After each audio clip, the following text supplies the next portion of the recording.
Now, Hoge, if you would like to finally admit that Carm was right. You were right. They should name the stadium Warren Carm Way.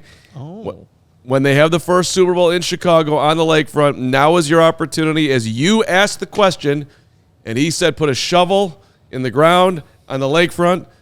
Would you like to admit that, you know what, Carm, you were right all along? Now's your opportunity.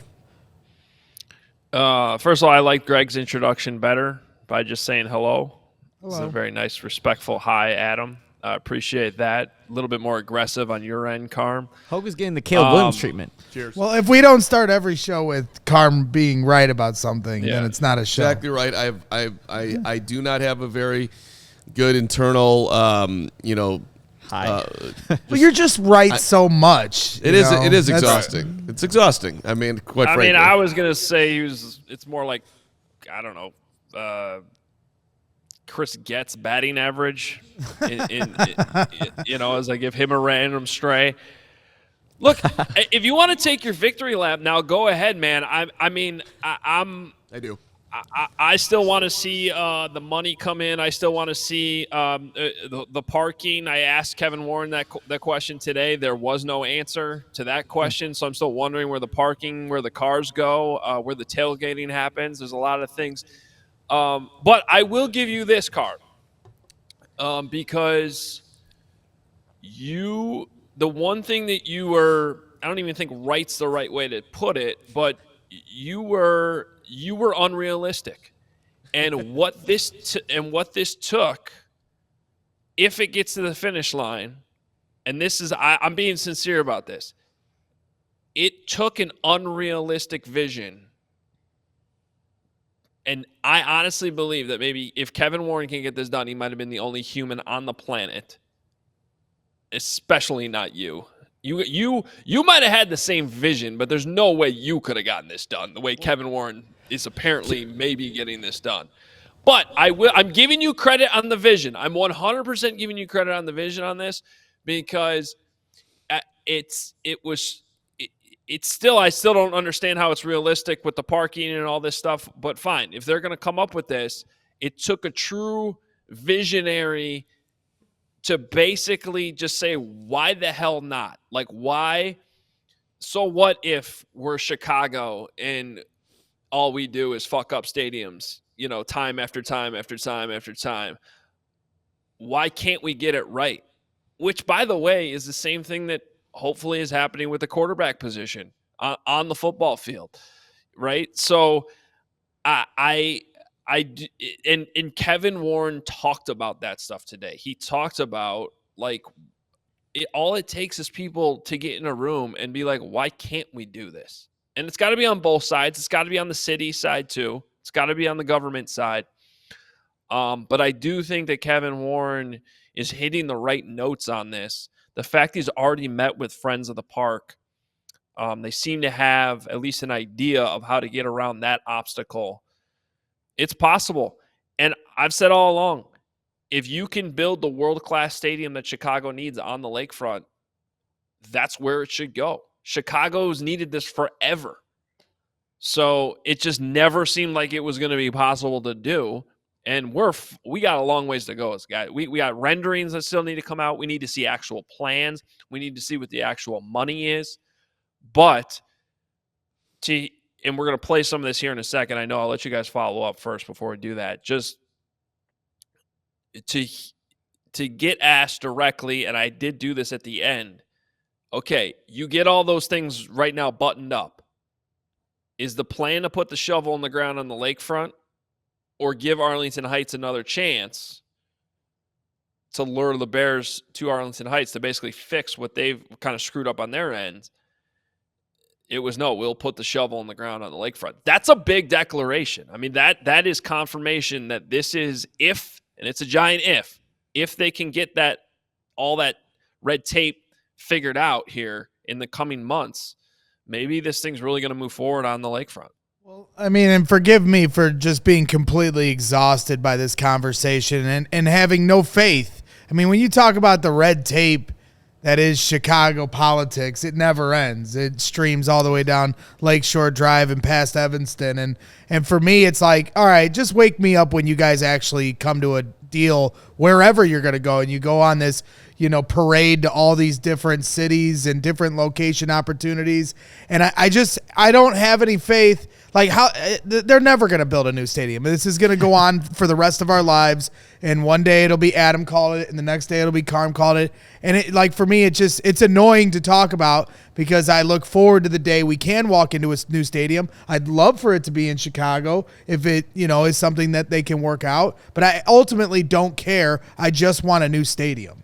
Well, Mark and I were having this discussion. I'm like, okay, but what are the real benefits of going to the city on the lakefront when you're not going to own your own stadium? You have 326 acres of land in Arlington Heights, but it seems like Kevin Warren, there is a shift, and he does want to put that shovel in the lakefront to please you there, Mark. So we're talking about legacies here. We're talking about where he believes the Bears belong, which is where really my whole argument started. The Bears belong in Chicago. They're the Chicago Bears. They're not the Arlington Heights Bears. They're not the Chicagoland Bears. They're the Chicago Bears.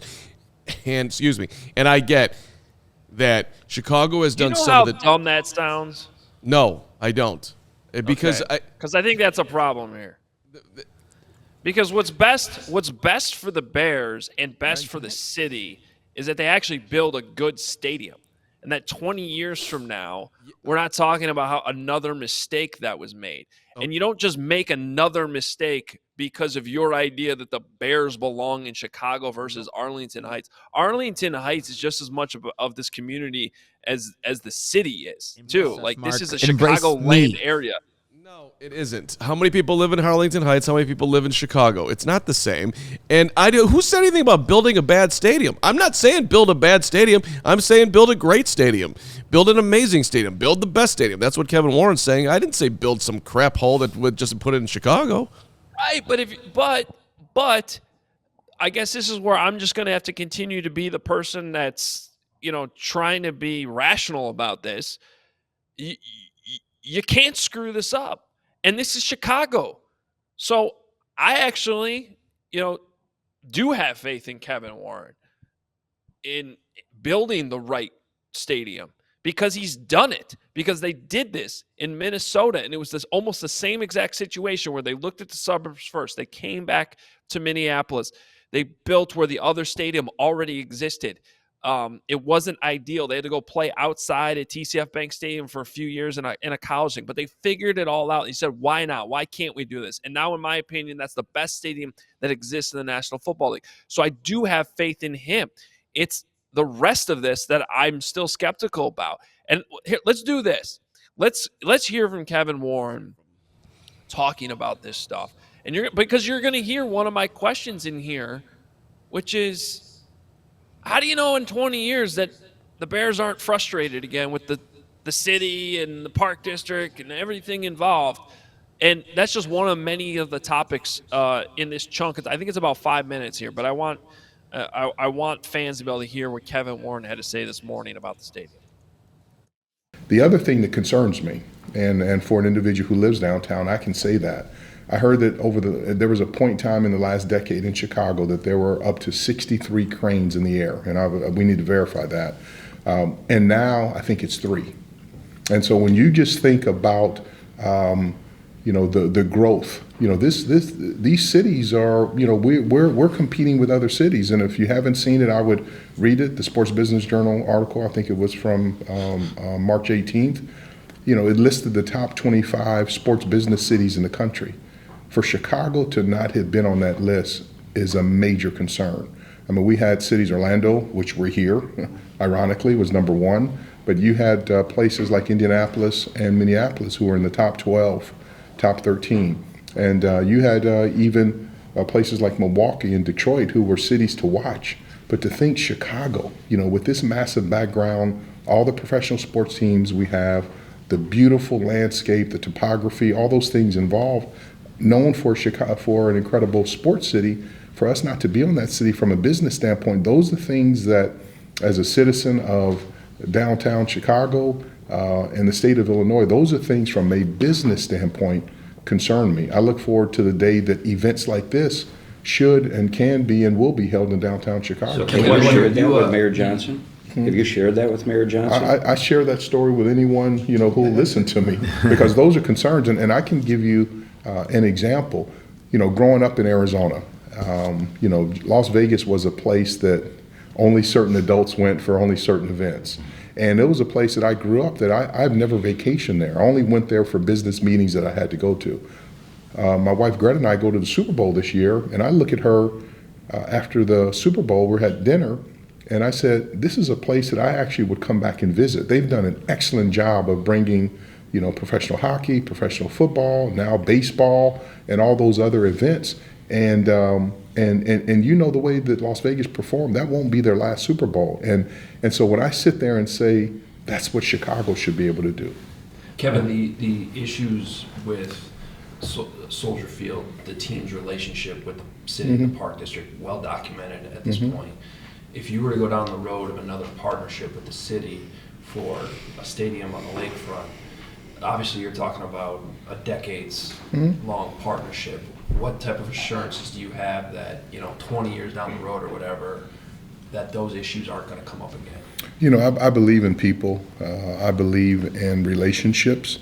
And even since I've been able to been here and spend time with individuals at Soldier Field, individuals at the Park District, individuals in the city of Chicago, I've only been welcomed, and we've had a great relationship, and I think people have seen that, they feel it, and I'm just confident that when you have a common goal that people can focus on and come together, I'm confident that we'll have a positive relationship as we go forward. And so one of the things I promised myself when I started on April 17th of last year, I was going to understand and appreciate and embrace the history of the Chicago Bears and all the relationships, but any tension or negativity, I was not going to take it forward. And so I started from scratch, and I feel that we have not only great from a business relationship, but we've developed a personal relationship, and we've worked together very well. So I'm pleased with the way that it's gone, and I look forward to even building stronger relationships in the future. So that's an area not really a concern of mine, but a good question. So what happens next with the Arlington site? And I guess how would you characterize, from the team's perspective, why the Chicago project eventually gained more momentum than Arlington? Yeah, I mean, we are the largest landowner in Arlington Heights right now, 326 acres. We own a beautiful piece of land, and I have great respect for Mayor Hayes and Randy Reckless and all of the politicians there. So, my belief right now, these projects are incredibly difficult, and just learning the various things that I did in Minnesota, you have to be laser focused. And right now, we're putting our energy to downtown Chicago, to the museum campus, just from an energy and resource standpoint. So we still own the land. We're the largest landowner. We'll stay in communication with Arlington Heights, but the focus now has to be on Chicago to give us the best opportunity for success. Just to be clear on the stadium, if everything comes together, Yes. you guys have said the focus is now the lakefront. Yep. Everything comes together, all the obstacles, the money. The plan is to put a shovel on the ground on the lakefront, or does Arlington Heights get a chance to come back? And The plan would be to put a shovel on the ground on the lakefront. And there it is. The plan would be to put a shovel in the ground on the lakefront. Oh, go ahead. And I followed up with, we just had a chance to talk to George McCaskey, which, by the way, was why the show started when it did today, because the owner only talks about once a day, or once a year, I should say. So we want to make sure that we have that covered when he does talk. But one of the things I asked him was, so if all that's true, is the plan then just sell the land in Arlington Heights? And he just said we haven't gotten that far yet. So, look, I think it's fair to say that the favorite in this situation now has moved from Arlington Heights to the lakefront.